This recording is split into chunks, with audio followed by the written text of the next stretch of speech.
Hi, welcome to today's webinar, Tips on What Makes a Perfect Wellness Vacation.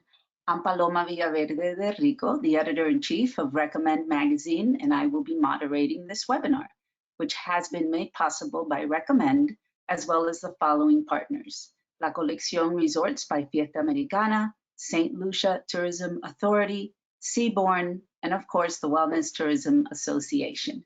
This webinar is a complement to the Wellness Travel Trends survey that was conducted on recommend.com, as well as the Wellness Travel Trends report, which starting today is available for download from the handout section of the webinar.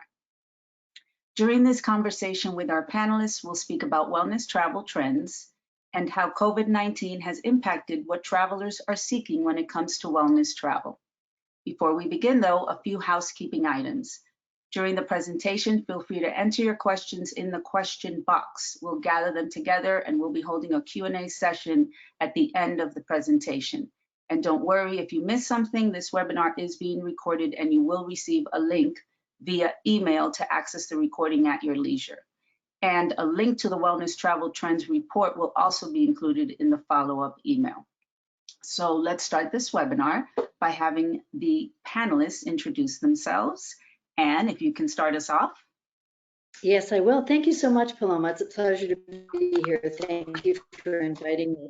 My name is Anne Diamond. I'm the president and CEO of the Wellness Tourism Association, and I'm also the founder editor of an online magazine called Travel to Wellness that launched way back in 2004. Next. Thank you, Jill. Hi, I'm Jill Leeds, and I'm president of Just Spas and Adventures Travel. I started my business in 2003 after leaving the corporate world and having had the wonderful opportunity to travel to spas with my mom for many years. I decided after a few years I needed to do something I had a passion for. So wellness, active travel, was something that I always liked, and I decided why not specialize in something that I had experienced, and I found at that time none of the travel agencies knew anything about any of the spas. So I launched my business in 2003, and it's something that I just love doing, I have a passion for, and I love finding the right destination for my clients. That's awesome. Thank you. And thank you so much for joining us. And Catherine? Thank you. Hi, I'm Catherine Schutz. I'm an independent consultant for Largay Travel in Connecticut. Like Jill, I have melded my two passions, travel and wellness. I left the finance world in 2015 to start this, and I just love what I do. I love helping clients, and sometimes I think they think I'm coming with them. So that's funny. Well, thank you all for joining us. I'm so happy you guys are here for the panel discussion. So let's jump right into it. So we're going to start off our discussion with a few definitions, and Anne is going to take it away. Thanks, Paloma. So as many of you may know, the Wellness Tourism Association was launched in 2018 to bring standards to the industry. And in order to bring standards to the industry, we have to bring definitions to the industry. So we launched the first glossary of industry definitions. And you'll see them up here on the slide, but they're maybe a little bit small for people to read. So just bear with me. I'm just going to go very quickly through them. Wellness travel, travel that simply allows the traveler to maintain, enhance, or kickstart a healthy lifestyle and support or increase one's sense of well-being. Now, the wellness traveler, often referred to as a primary wellness traveler, is an individual who makes wellness the primary purpose of a trip. That's easy. Wellness vacation or holiday is wellness travel powered by a wellness-focused intention. And we can talk a little bit about that a little bit later. Wellness vacation holidays are typically self-directed, with the traveler setting his or her own timetable and schedule. And they can certainly do that with you, all their travel agent partners. Now, these wellness vacations may also include a wellness retreat. Now, in today's world, wellness retreat has two definitions. Number one, a guided, intention-driven, multi-day program with a set or semi-set schedule and hosted by one or more facilitators The program may include learning and lifestyle workshops such as meditation and healthy eating, as well as fitness activities. Now, the second definition is a smaller facility. A wellness retreat is a smaller facility with accommodations and hospitality service, and where the primary purpose is to provide programs and experience for a wellness traveler. The facility may have fewer wellness activities, services, and facilities than a wellness resort. So these are some of the terminologies that we hear, the terms that we hear of every day, and the industry will only survive and grow and be sustainable if we're all on the same page. If anybody wants these definitions and more, they're all available on the WTA website under the glossary. So I hope that helps a bit, get us all on the same page. And the this slide will also be available to the participants of the webinar, which is great. So they'll be able to access these definitions because it is so important, as we were speaking right before we started the webinar. You know, what is wellness right now? So hopefully we'll be able to answer that question throughout this hour-long conversation. So according to the Recommend and Wellness Tourism Association Wellness Travel Trends Survey, about half of the respondents believe that the pandemic has created a surge in travelers seeking a wellness vacation. Are you seeing this as well, and why so? What is creating? Jill, if you want to take it away. Sure. Yeah, actually, what I've seen is starting last summer in the midst of the pandemic, where I did have clients contacted me and said, you know, I'm ready to book something if I can go in September, if I can go in October, I can go in November. I mean, people were just ready for it to be open, that they could go, even though there was lots of restrictions with masks having to be worn and everything else. I think people had just been locked down for so long. People were just ready to start being able to travel. And of course, initially, most of it was if they could drive there. People weren't ready to get on the plane initially, but it's been a surge for me. My business, which was initially about fitness and jumpstarting health, when I started it in 2003 and expanded to doing everything, just totally did a 360 back to that's all the bookings I was getting was all about, you know, a wellness vacation. You know, it was time for me to get out, you know, because of the pandemic. So definitely so. And so many people took up biking and hiking during the, you know, last year, you know, that whole summer. So I think that translates to people wanting to continue that type of fitness in their vacation. Catherine, what about you? Are you seeing that surge as well? Definitely. I think, you know, everyone's priorities changed. No one had lived through a pandemic. They realized that working like crazy wasn't where it was. Our health was the most important thing. You were seeing people, you know, die at a young age, that we had to grasp every moment and focus on our health. It's a bright aspect that has come out of the pandemic, I think. And I love that people were working remotely and taking their kids with them and working in exotic places. I think that was part of wellness.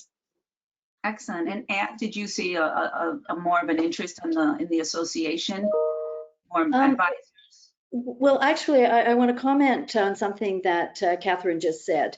I think one of the really great things that has come out of the pandemic, just one, is that we all place a greater value on our health now. We want to be healthy. We do want to do the things that make us healthy, keep us healthy. So we'll be stronger to be able to fight this and future viruses. And keep in mind that we're told that most of the people who are driving demand for wellness travel, are those who already live that lifestyle and want to incorporate it when they travel. So if people are launching this wellness lifestyle because they just want to maintain their health, then naturally they're going to take it with them on the road. And that's good for the industry and good for them as well. Yeah, that's excellent. And so what are some of the tactics you use and other tips? What do you have, other tips for advisors to engage wellness clients? How do you engage wellness clients? Catherine, Jill, which one would like to respond? I can respond. Email, Facebook. I'm always looking for I know clients that have gone to spas or different wellness vacations over the years, so I try to engage those people first because they would have initially an interest in returning or going back. I post a lot of things on Facebook and then I email it to clients, as well as just do a blurb email to clients and target them to see if they're interested in thinking about making some plans for a wellness vacation. And Catherine? For me, I think a lot of education needs to be done with either our current clients looking for wellness, though they get it, or people that have no idea what wellness is.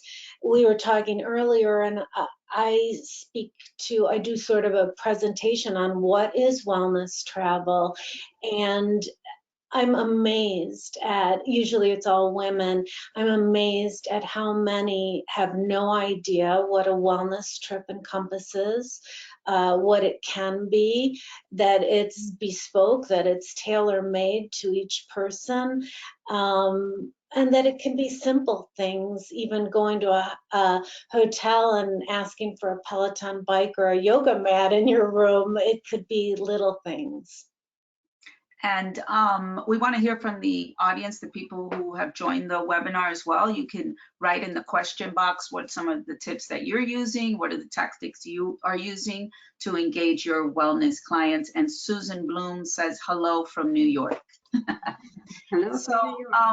So what are some of the most important questions to ask a client considering a wellness vacation?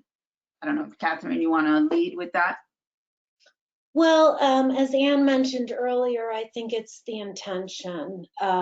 Is there a certain focus? Do they want to lose weight?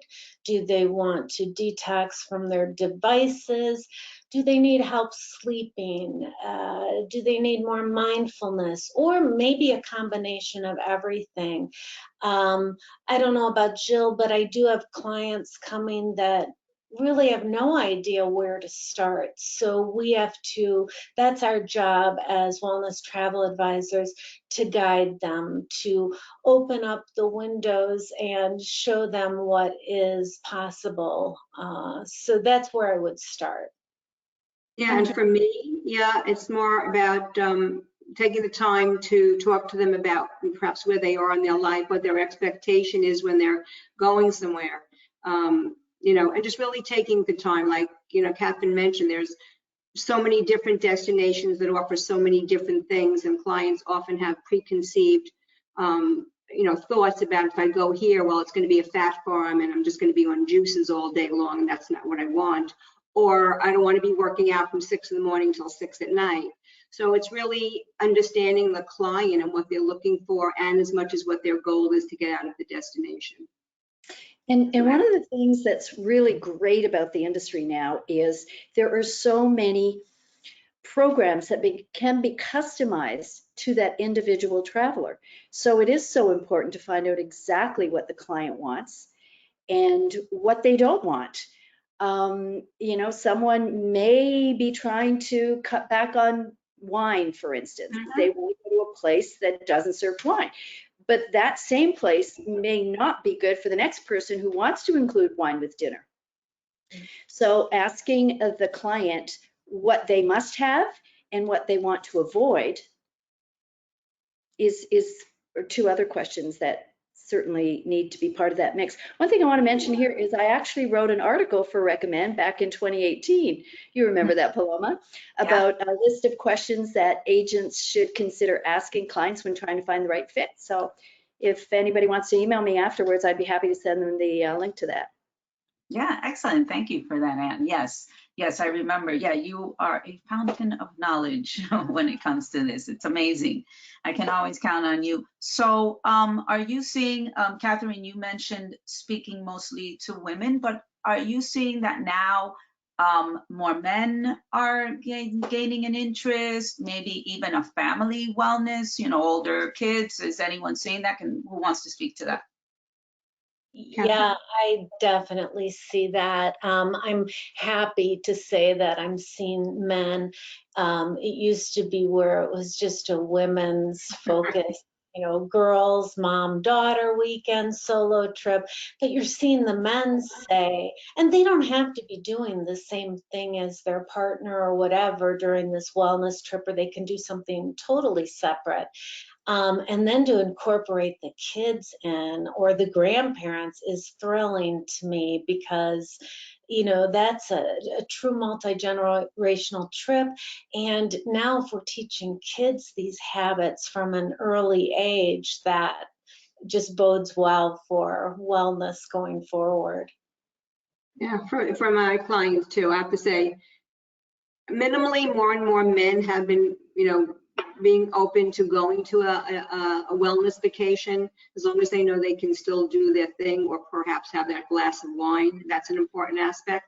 I've been doing lots of bookings for multi-generational grandmothers, moms, sisters, aunts, cousins, all going to a destination as well as families. As long as everyone knows everyone can be happy, with what's there, and they can, get together for lunch or for dinner, everyone's happy with lots of different activities and options.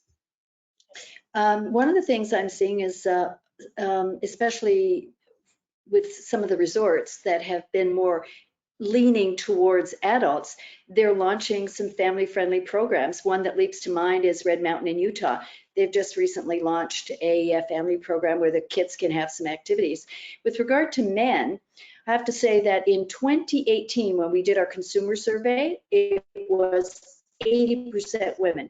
The 2020 consumer survey, it was about 50-50. Now, that doesn't necessarily mean that men are going to be taking more wellness-focused vacations, but it certainly means that they're showing more interest. Mm-hmm.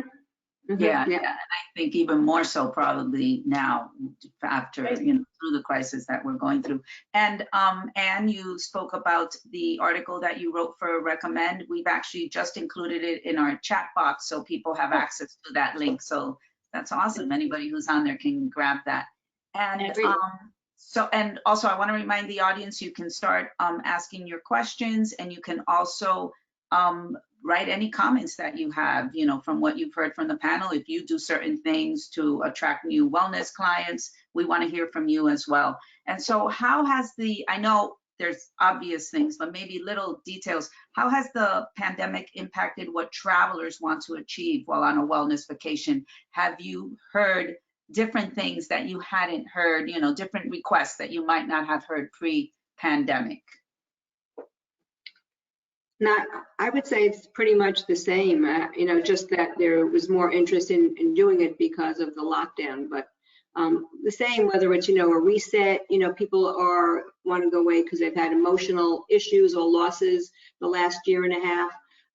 People just, like I said, started new activities, and they started biking or being outdoors and wanted to be able to continue it.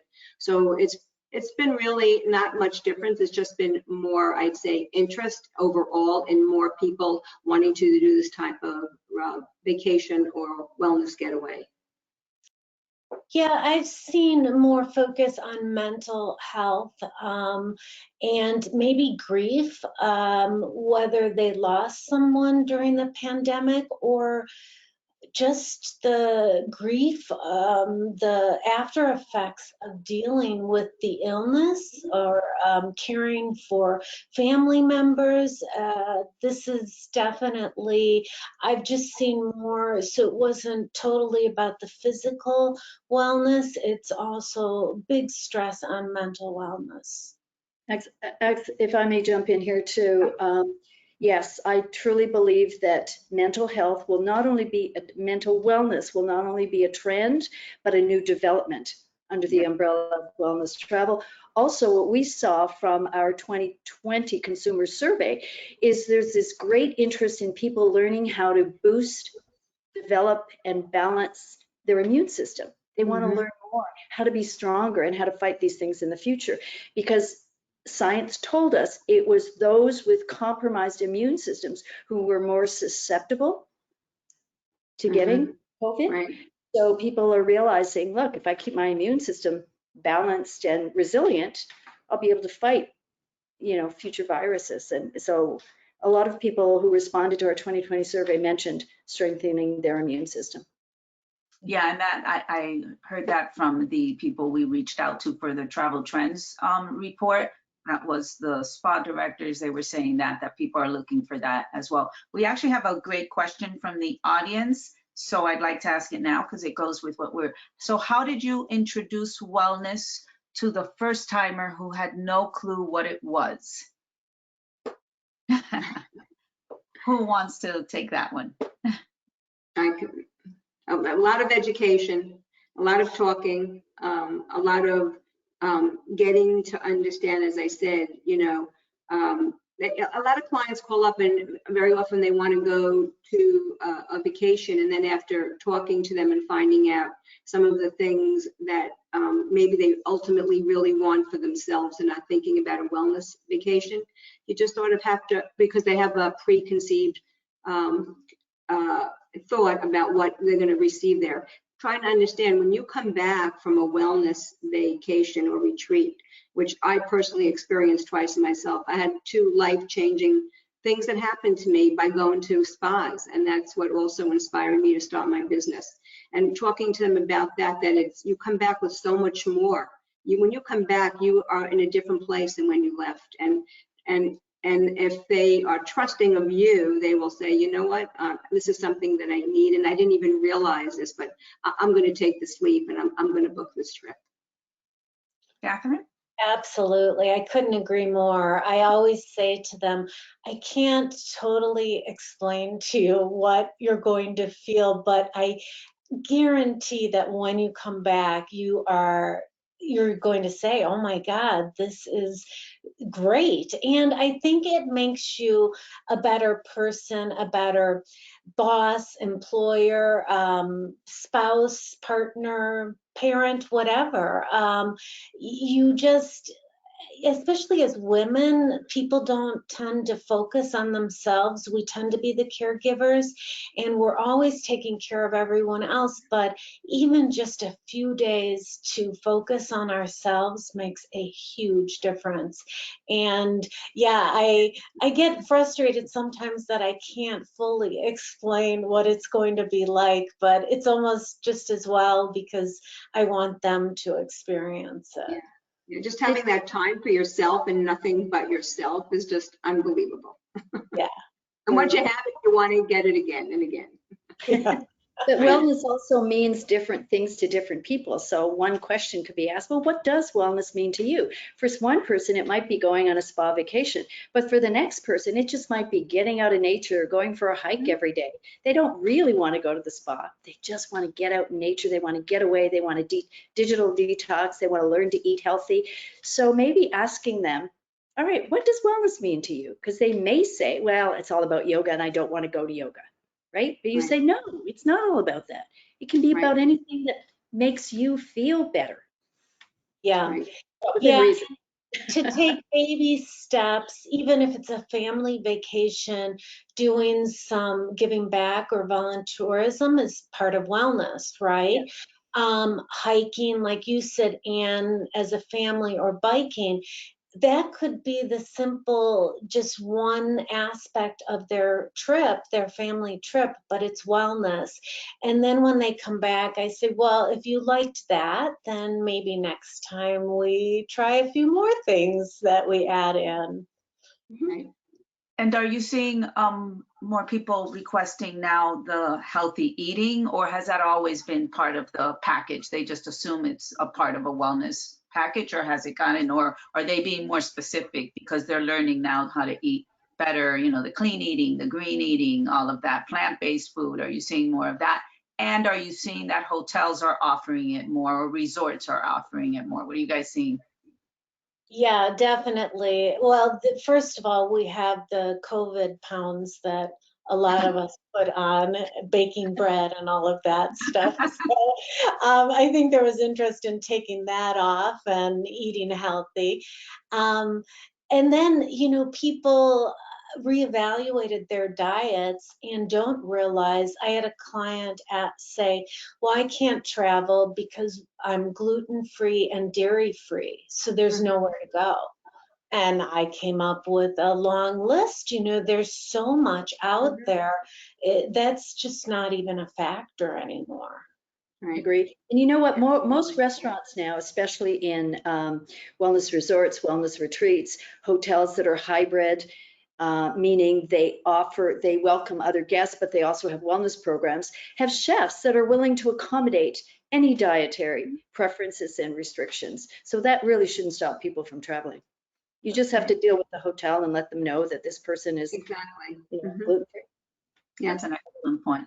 And And speaking, that's why we come in as travel advisors, right? We, prep the property for what our clients want. excellent. That's why the travel advisors is so So important. important. What is, so speaking of hotels, what are some of the top resorts, retreat hotels when it comes to a wellness vacation here or abroad? If you guys can each give one or two that you love to send your clients to. Well, two that come up right away would be Body Holiday St. Lucia. I think it encompasses, it's a wellness vacation, but they're on the beach, which is fantastic. So people love to go there with their kids or their families, their husbands. They have fitness classes. You could take tennis lessons, golf lessons. They have spin classes. They have boxing classes. So you could be busy with fitness classes half a day. There's a few restaurants. They have healthy eating choices and a spa service every day. So I think it really encompasses the best of the best, in terms of that type of vacation, because there's very few destinations that have all of that are on the beach.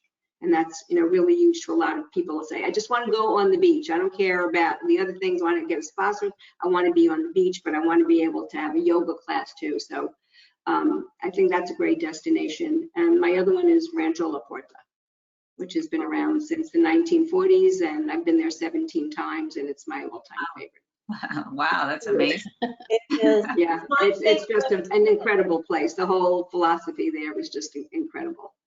It's my favorite too, Jill. I always recommend it to clients and they've never heard of it. It's the best undiscovered gem out there. Yeah.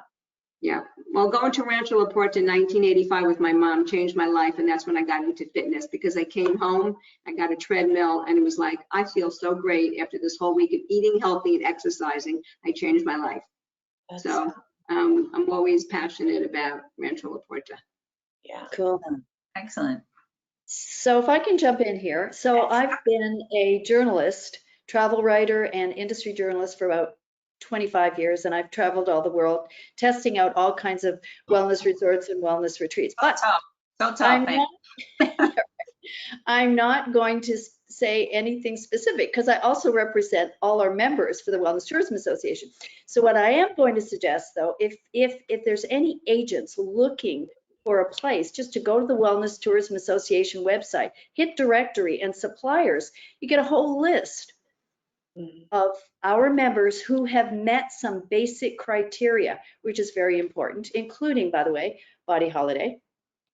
And that gives you a list in different parts of the world. Some of them are all inclusive, some are not. Some of them are totally focused on wellness. Some of them accept other guests as well. But it's a good place to start, just to start building your list, and then perhaps reaching out to them and seeing whether or not you can visit.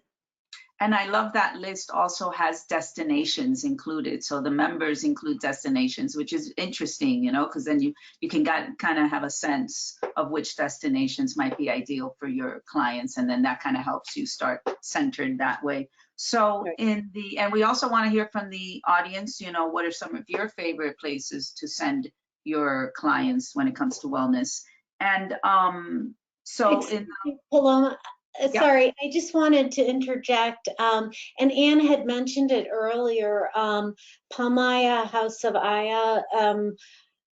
I was really impressed with it. And as Anne mentioned, a lot of these properties are adding things for children, and they have the Waldorf school there, which was amazing. And then they had facilities for the parents to do remote work. They are vegan and vegetarian, but they will serve you any type of meat or fish you want. Just a great atmosphere. And then, because it's in Mexico, it has a lot of the treatments, and therapies that are indigenous to that area, so that's really cool too. It's fairly new. I think only what, a few years old? Barely, maybe a year or two, yeah. Yeah, but really neat place. Excellent. It's on my list to visit. Right. What Put did it you on say, the I'm list. sorry, Ann?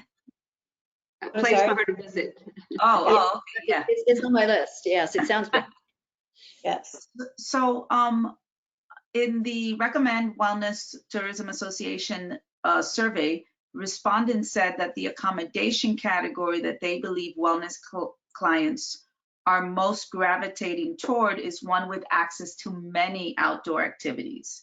I imagine you're seeing this as well. I mean, we haven't stopped talking about wide open spaces, you know, even when it's not a wellness vacation. So can someone speak to that, what they're seeing? You know, are they mountains? Is it beach? Is it everything? Is it places where you can find lots of hiking trails? What are you seeing? Rivers? What are you seeing?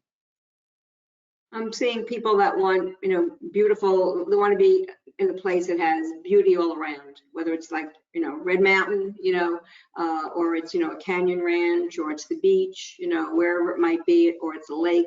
People are looking for places where they feel good about just looking outside, want an accommodation where they can see the outside, and have the option, of course, to have outdoor activities in that area. Yeah. One place, you know, that's really, I just want to just mention, which is Canyon Ranch Woodside, if anyone's been there, but they have these treetop accommodations, which you are in the room and you're just completely surrounded by windows that are full of trees around it. So you feel like you're outside when you're inside. And it's just a really unique place, and people love going there just to be there and sit out on their little deck and their little swinging chair and just take in the view all the time. So there are places like that that offer that type of accommodation as well. Sounds like paradise. Yep, Ann? I have been conducting consumer surveys since about 2015 with Travel to Wellness. And I can say without a doubt that when it comes to wellness travel, nature rules. Yeah.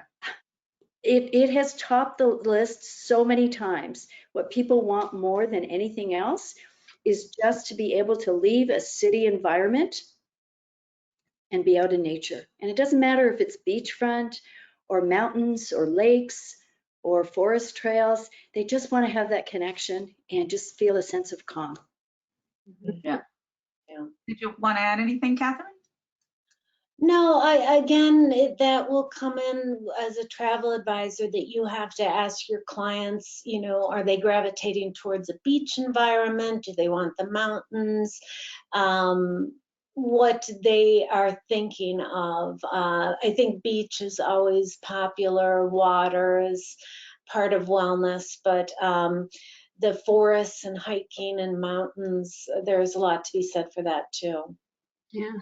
Yeah, I have, one of my most memorable experiences while traveling was in South Korea, and we went to I was taken to a wellness forest. Oh my God, and it's so meditative. And, you know, then you end the walk with tea in a beautiful little area, and it's just, and I didn't know what to expect, and it was just amazing. Yes, because it was just, you're out there for 2-3 hours, and you're supposed to stop along the way, look at the sky, look at the leaves and all that, and it's just wonderful. You just truly just stop, you know? Yeah.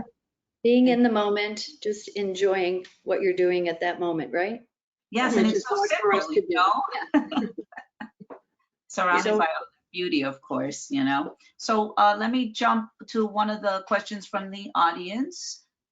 They got the link for the 10 questions, which is great. So what tips and guidelines can you offer for a group wellness vacation or retreat? Who might want to respond to that? So I do some groups. So you have the type of group that's going to be focused around a Pied Piper, so a coach or some type of leader. So that will go in one direction, or it could be a group of women who are friends and want to do a wellness trip. or a group of women or men that don't know each other. So then I think that you have to have the type of venue where you can have something for everyone, that people do as much or as little as they want, but there's a big variety of activities and subjects for them. And then, you know, maybe you have certain sessions during the day as your own group. But it's definitely possible, but it can take many forms. Yeah.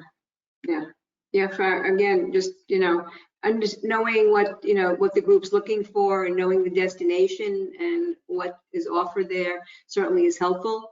So you can better understand what they're going to be experiencing when they're there, especially if you have the opportunity to go to the destination.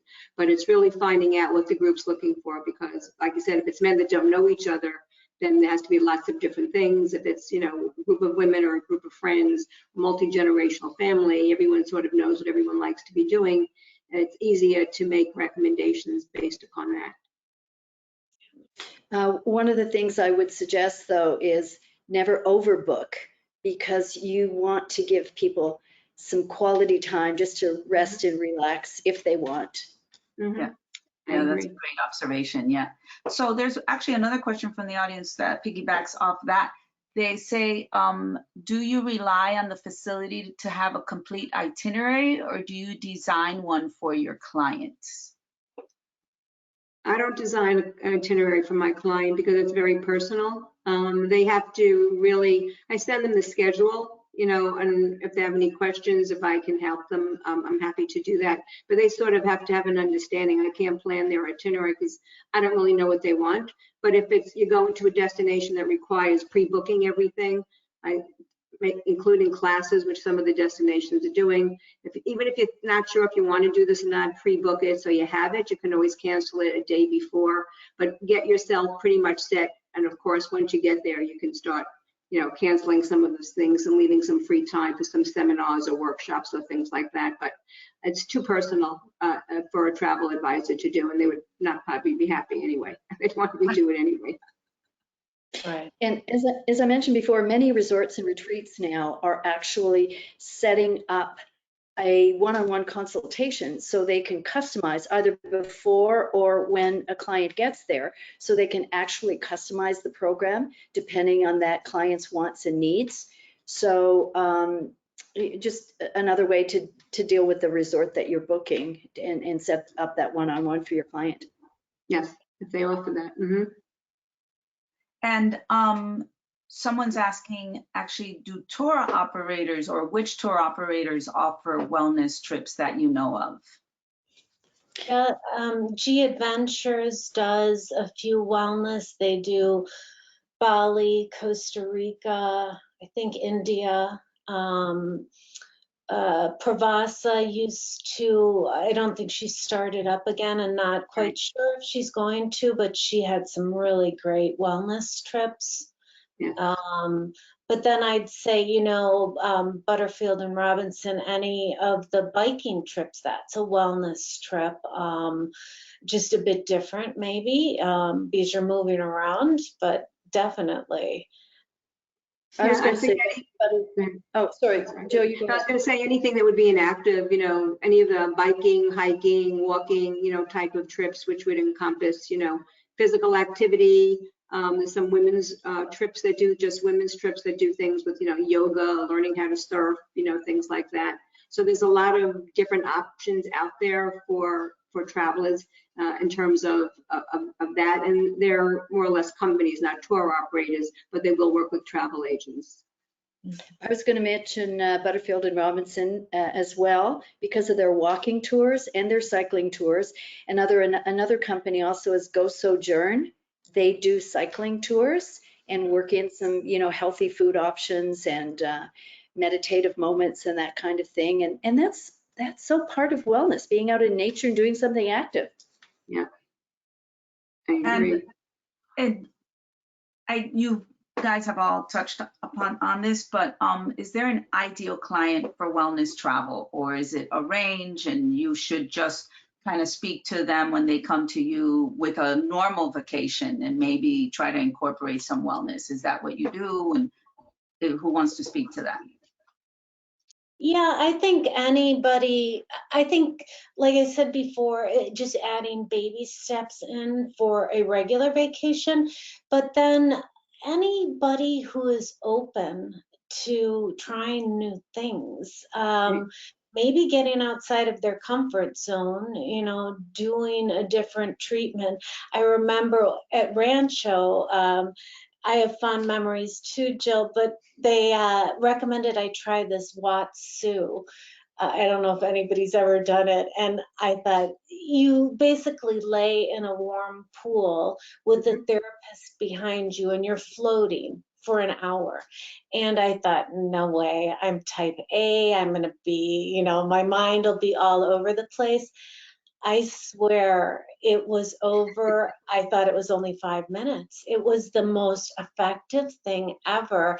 I come to find out they use it with PTSD patients and all kinds of things, but that was pushing me out of my comfort zone for myself, thinking I can't relax like that. So any client who's open to trying new things is ideal. Yeah, and I think going to many of the destination spas where it's wellness is a safe place for people that maybe they don't really take a certain exercise class at home.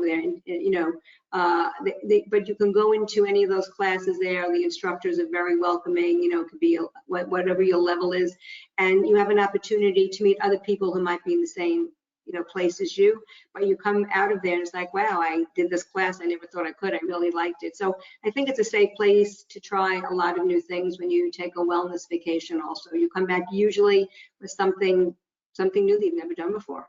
I know I always do. Yeah, definitely. But Jill, The no judgment factor is huge. I mean, that clients need to get that thought out of their head that people are judging them or looking at what they can do. I recently visited Skyterra in North Carolina, and I got the opportunity to talk to clients without any of the staff members around. And that was the number one factor, that the instructors pushed them to do things that they didn't think they could do. Mm-hmm. And they were glowing. It was the most wonderful thing to see. And the other people in the class were cheering. And everyone supports and motivates everyone, and it becomes a very bonding experience. Right. Yeah. but Jill and Catherine, it sounds as if you two are getting out there. You're getting out there, checking out places that you want to recommend to your clients and trying new things. And what is the client? The clients are going to respect what you say, and they're going to be encouraged by what you have tried and now are trying to encourage them to try. So that's why it's so important to get out there and sample these things for yourself. I think nothing like firsthand. Go ahead, Catherine, I'm sorry. Oh, no, I was going to say, you're the expert on Rancho La Puerta, having been there 17 times. I just think that of having experienced a destination, just same as going to any hotel or anything else and seeing really what the rooms look like, what the service is like, what the food is in the dining room. You go into destination spas or any place that's about wellness, doing the experience yourself, you can actually talk about it. And then when you're speaking to your clients, you can get a sense that maybe this isn't the right place for them, once you know what they're really looking for. So I think having that firsthand experience, it's very hard to see what's available and what's really out of place at a destination by just reading about it on the website or reading some of the reviews. It's not the same as personally seeing, feeling, touching, and tasting, the destination. It makes a huge difference. Right. Yes, a huge difference. Though I was scolded by one property for doing too much on my schedule, but I had that FOMO, I couldn't miss anything. So I think I had something blocked every hour, and they finally scolded me and told me I had to sort of relax and take it all in as well. I can relate. That's my schedule usually. How many things can I do in a day? Yeah. Funny. So we actually have a great question coming in from the audience. Have you ever melded romance and wellness for your clients? Yes. I've sent clients to, I have clients that she's always gone away to a destination spa with her girlfriends. And she got her husband to, whenever it's their anniversary now, they go to a destination spa for their anniversary every year, and they go to different places. So, you know, she's doing her thing, but they get a couples massage, they can have a nice romantic dinner, they can be out hiking together. So they're incorporating the romance into the wellness, and they're both getting what they want out of the vacation. Yeah. So I think that's definitely a very easy thing to do, as long as the, you know, the husband's open to it. And he gets a glass of wine or his, you know, vodka. Goes golfing. Yeah. It's the ideal romantic trip, I think. I've done quite a few honeymoons that have incorporated it, and you can tell the groom is not quite sure of what he's getting into, but they always come back really happy that they did it. And then, like Jill said, the anniversaries tend to follow that same path going forward, which is really neat. That is very neat. That's very sweet. Yeah, yeah, yeah. And sometimes wellness can be about mending or developing or spending more time with that special someone. Right. Yes. Yeah. Very So much so it now. still fits. I mean, wellness touches really every aspect of our lives, right? Doesn't it? And so, of course, that's a natural. We have a comment from one of the people in the audience. They say, I was invited to a resort in Gramado, Brazil several years ago, one of the best wellness vacations ever. I've been several times and have sent many clients. Oh, So, wow. yeah. Good to know. Yeah, see, that's once you have the experience, Yeah. you know, you're able to sell it. It makes a huge difference. So someone's asking, I know we've touched on it throughout, but maybe if we want to kind of recap of what are some of the secrets to a success to market a great wellness retreat? Oh, so they're saying like if they're planning a wellness retreat, how to best market that. If they're planning the wellness retreat, It says, the exact question is, what's the best way to market a wellness retreat your business is planning? Secrets to a successful retreat. Anne, you? Well, if they're trying to plan a group retreat, I mean, one way is to have like a Pied Piper. Obviously, reach out to individual members who are already your clients via via an email list, social media, and then work with that Pied Piper to promote the heck out of it, and make sure that that's part of the contract. Whatever you decide, whatever they're getting for help working with you to lead this retreat, make sure that marketing it is part of that deal. Okay, Yeah. Yeah, and also, you know, just being out there yourself, we as wellness travel advisors should be trying new things in our hometown, you know, whether it's acupuncture or a Pilates class or whatever. I think that's a good marketing. You're in group classes together. I think you can talk about wellness retreats at that point. right? And one that you're organizing, right? Yeah, of course. Yeah. Jill, did you want to add something or? No, I know doing groups can be challenging if you don't have a Pied Piper and a core to start. I you know, had some groups over the years, and you're trying to get the group together, and then people call, well, I can't go that day. Can I go the week before? Can I go the week after? You know, it's better if there's a Pied Piper and a core, and then from that core you can build to try and sell it to other clients. But it's pretty hard to do your own groups. I have found out if you don't have a core start and you don't have a Pied Piper. Yeah. Or you could have a core group, you know, maybe an alumni group or a sorority group or something like that, even a book club that you could market to, where the women, men all know each other, and you have a captive audience almost. Yeah, and it's good to have an audience for it to start. And then, as I said, you can always try and expand it and sell it to other clients as well. The other thing I'm seeing is that wellness practitioners who have practices are also now trying to get into the retreats Yes. field and leading retreats. So agents, you could actually, offer to work with one of these medical practitioners with a built-in database. Mhm. Clients want to, or whose patients want to go with them, and market something like that. Excellent. Those are great points. Excellent. So someone's asking where the wellness forest is, and that's actually on Jeju Island in South Korea. Someone's asking, but we'll respond to that question in about 5 minutes. What training do you recommend for agents who want to sell the wellness niche? No, we'll get to that. So, where would you find wellness resources for specific demographics such as seniors, disabled, veterans? And would you be able to respond to that? Yeah. I don't have any information on that. No, sorry. Yeah. I just think it's knowing the destination, and having, being in contact with the destination. I had a client that was interested in going to one of the destinations and had some mobility issues, and I didn't think it was the right one for them, but I thought they might be able to make it work knowing the destination. But I did call and they said, we really don't recommend this destination for that type of client, to be honest, And so I think it's just knowing the destination and then being in touch with them to find out.